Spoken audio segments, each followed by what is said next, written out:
Ассаламу алейкум элдер, кандай? Мына ушул жерге балдар керек. 100дөй бала керек экен.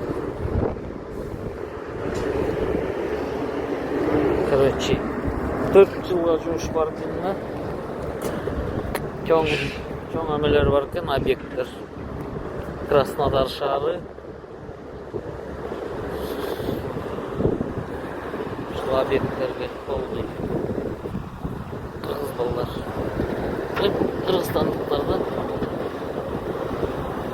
Ушулардан болсо жакшылык кайпоочудай болууда. Так что балдарың болсо алып кел. Тут иштесеңер болот экен. Акчасы бит. Эме төлөнөт. Уагы менен. Патаканалары бар. Калганынан келип турган балдар менен сүйлөшөбүз. Келсеңер сүйлөшөт экен.